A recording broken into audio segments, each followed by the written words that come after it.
tayong mga Pilipino kasi talagang binibigyan natin ng diin ang simula at katapusan ng ating paglalakbay dito sa mundo.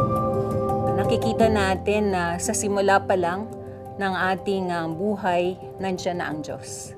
Kapiling na natin siya hanggang sa huling sandali.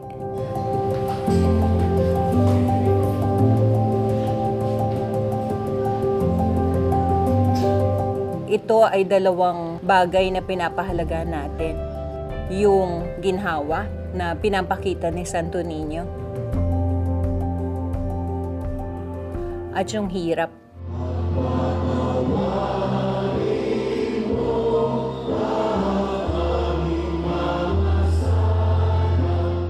Ito yung dalawang mukha ni Jesus na nagpapatotoo na tayong mga Pilipino magbuhat sa simula hanggang sa katapusan, walang iwanan.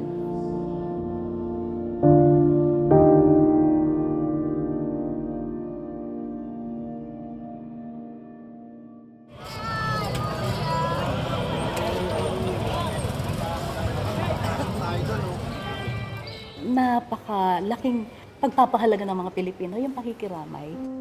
Nakikita nila sa Jesus na naghihirap, Jesus na namatay, gaano na lang kalaki ang pagmamahal ng Ama sa atin. Hanggang sa puntong ibigay sa atin ng anak at ang kanyang anak ay dumanas ng ganitong hirap. Dito nila pinaka nakikita ang pakikiramay ng Diyos sa tao. Pakikiramay uling upang itaas tayo. Hindi lang yung bumaba sa kinalalagyan natin, kundi itaas din tayo. Yan ang dahilan ng pakikiramay, itaas tayo sa ating kalagayan. Sana patuloy tayo na laging inaalaga na ang Panginoon ay laging naririyan, merong mensahe. Mahaba na po yung kasaysayan nitong debosyon ng mga Pilipino sa ating Pong Jesus Nazareno. Mga ilang taon na pagmamahal sa ating Pong Jesus Nazareno. Maraming mga bersyon ng kasaysayan. Ang mahalaga dito ay nagpapasalamat po tayo sa mga paring Agustinong Recoleto sapagkat sa pamamagitan nila ay sila nagdala sa Pilipinas ng imahen, unang imahen ng Pong Jesus Nazareno.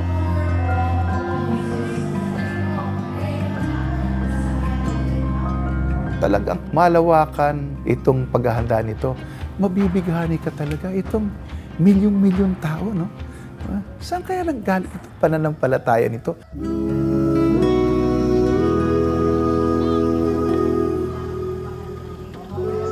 Talagang kahit na Katoliko ka o may mga kasama din kami na tumutulong, may mga bagamat ito isang Katolikong tradisyon, may mga hindi kami Katoliko, ibang Kristiyano. At meron din kaming ibang mga reliyon na sumasama. Nagtataka sila kasi pinuminon ito eh. Napakadaming tao talaga. At ang lakas ng Pilipino nga ay yung sa puwersa natin, yung dami.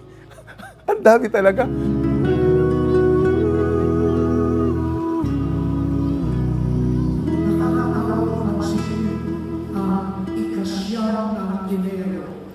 Dahil naipapakita ng bawat ito ang sipi ng kanyang pagkikitungo kay Pong Jesus Nazareno.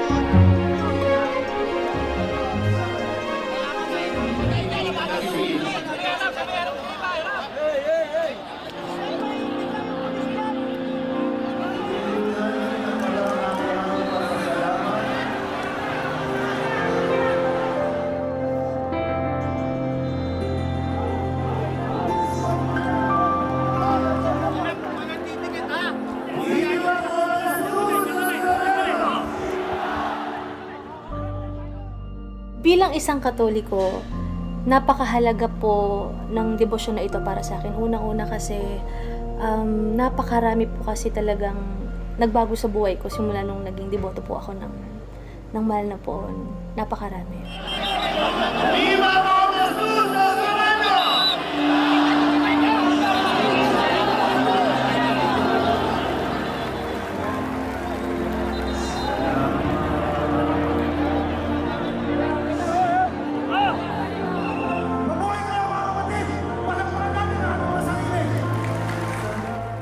Isa sa mga bagay na ipinagpapasalamat ko din kasi every year po na nakakapunta ako ng translasyon sa Quiapo, sa totoo lang po, hindi naman madali.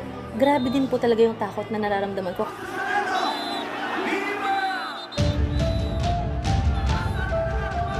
Sige tayo! Isa, dalawa, tatlo, salya!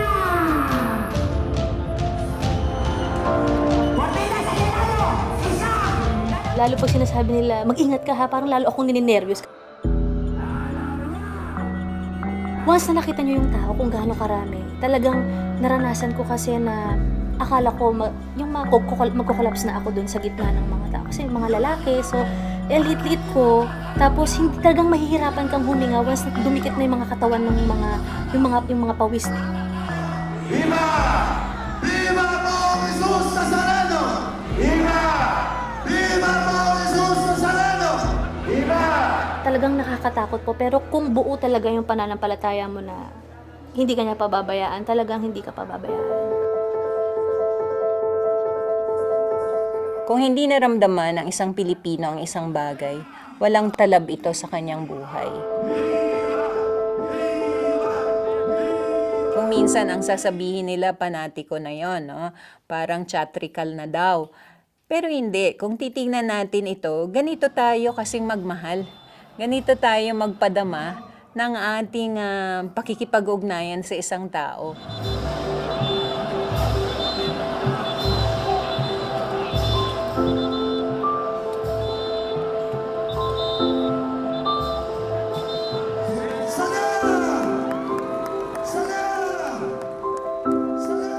Actually, yun na nga ang maganda sa popular religiosity kasi lahat ng ating senses, no, ay involved, no, in expressing pagpapakita at pagpaparamdam, no, sa ating ugnayan, no.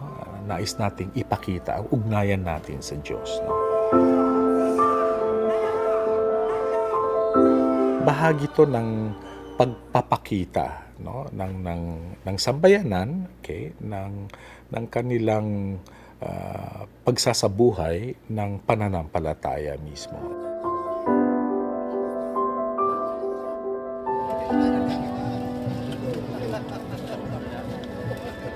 Ang pananampalataya hindi maaring umusbong o kung hindi ito nakaugat sa buhay ng mga tao. No? Ang sambayanan, mahalaga dito yung sambayanan.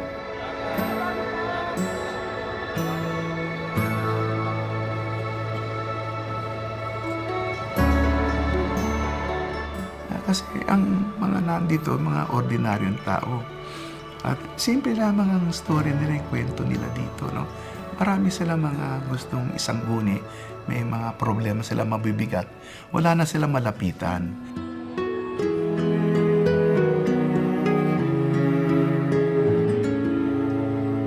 Na, yung desperado na. Sino pa ba tutulong sa kanila kundi ang Nazareno? Viva del Carmen!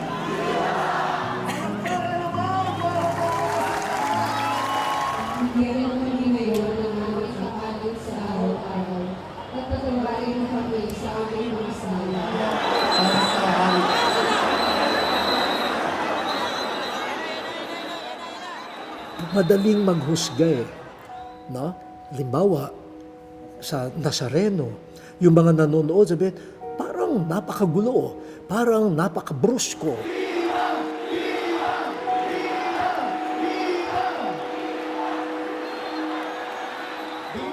Parang, walang kaayusan, may ganyan, no?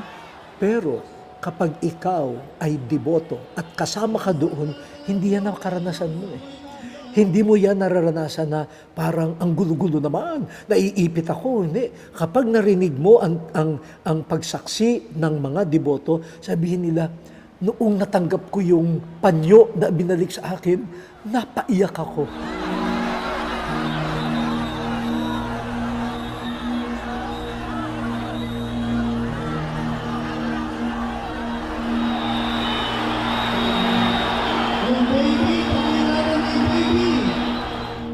Bakit natin gusto gawin ito?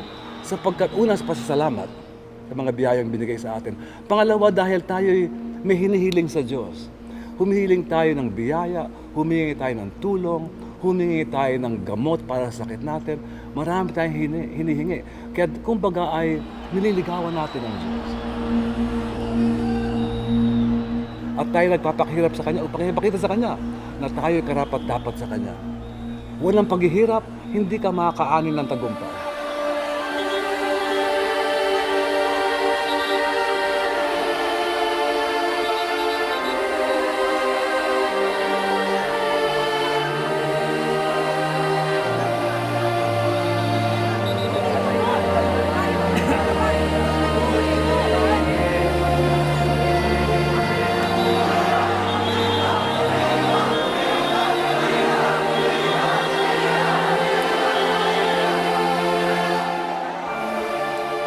Dahil nga, saan ka paaasa? Kung di ka makakaasa sa lipunan o sa gobyerno, saan ka aasa? Kung di ka makaasa sa mga scientific at agham upang magbigay ng solusyon para sa mga problema, saan ka aasa? Ang patunaw ng ating mahal na patrona sa pagdaan ng imahe ng mahal na Panginoon Jesus Nazareno.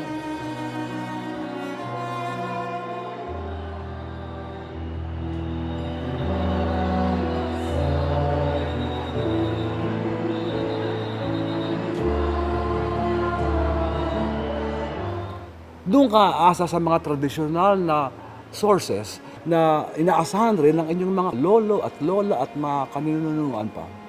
At yun ay ang Diyos. At hindi nawawala yun.